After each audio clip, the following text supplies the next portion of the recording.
Hi friend, Mrs Rita में आपका स्वागत है। आज मैं आप लोग बताऊंगी कौन है छठ मैया और क्यों करते हैं इनकी पूजा और इसकी व्रत कथा। छठ पर्व षष्ठी का पर्व है। कार्तिक मास की अमावस्या के दिवाली के मनाने गए 6 दिन के बाद कार्तिक शुक्ल को मनाए जाने के कारण इसे छठ कहा जाता है। यह 4 दिनों का त्यौहार है। इसमें साफ सफाई का खास ध्यान रखा जाता है। इस त्यौहार में गलती की कोई जगह नहीं होती है। इस व्रत को करने का नियम इतने कठिन है कि इसी वजह से इसे महापर्व या महाव्रत के नाम से भी संबोधित किया जाता है। कौन है छठी मैया? मान्यता है कि छठ देवी सूर्य देवी की बहन है और इन्हीं को प्रसन्न करने के लिए जीवन के महत्वपूर्ण अवयवों में सूर्य व जल की महत्ता को मनाते हुए इसे साक्षी मानकर भगवान सूर्य की आराधना तथा उनका धन्यवाद करते हुए माँ गंगा, यमुना या किसी भी पवित्र नदी, पोखर, तालाब के किनारे पूजा की जाती है। षष्ठी माँ यानी छठ माता बच्चों की रक्षा करने वाली देवी है। इस व्रत को करने से संतान की लंबी आयु का वरदान मिलता है। मार्कंडेय पुराण में इस बात का उल्लेख मिलता है कि सृष्टि की अर्धशस्त्री प्राकृतिक देवी ने अपने आप को 6 भागों में विभाजित किया गया है। इनके छठे अंश का सर्वश्रेष्ठ मातृ देवी के रूप में जाना जाता है, जो ब्रह्मा की मानस पुत्री है। वो बच्चों की रक्षा करने वाली देवी है। कार्तिक मास की शुक्ल पक्ष को षष्ठी को इन्हीं देवी की पूजा की जाती है।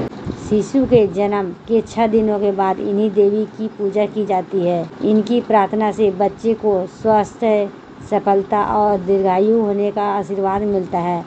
पुराणों में इन्हीं देवी का नाम कात्यायनी बताया गया है, जिनकी नवरात्रि में षष्ठी तिथि की पूजा की जाती है। छठ व्रत की कथा के अनुसार प्रियव्रत नाम का एक राजा थे। उनकी पत्नी का नाम मालिनी था। दोनों की कोई संतान नहीं थी। इस बात से राजा और उसकी पत्नी बहुत दुखी रहते थे। उन्होंने एक दिन संतान प्राप्ति की इच्छा से महर्षि कश्यप द्वारा पुत्रेष्टि के यज्ञ करवाया। इस यज्ञ के फलस्वरूप रानी गर्भवती हो गई। 9 महीने के बाद संतान सुख को प्राप्त करने का समय आया तो रानी को मरा हुआ पुत्र प्राप्त हुआ। इस बात का पता चलने पर राजा को बहुत दुख हुआ। संतान शोक में वह आत्महत्या का मन बना लिया, लेकिन जैसे ही राजा आत्महत्या करने की कोशिश की, उसके सामने एक सुंदर देवी प्रकट हुई। देवी ने राजा से कहा कि मैं षष्ठी देवी हूँ।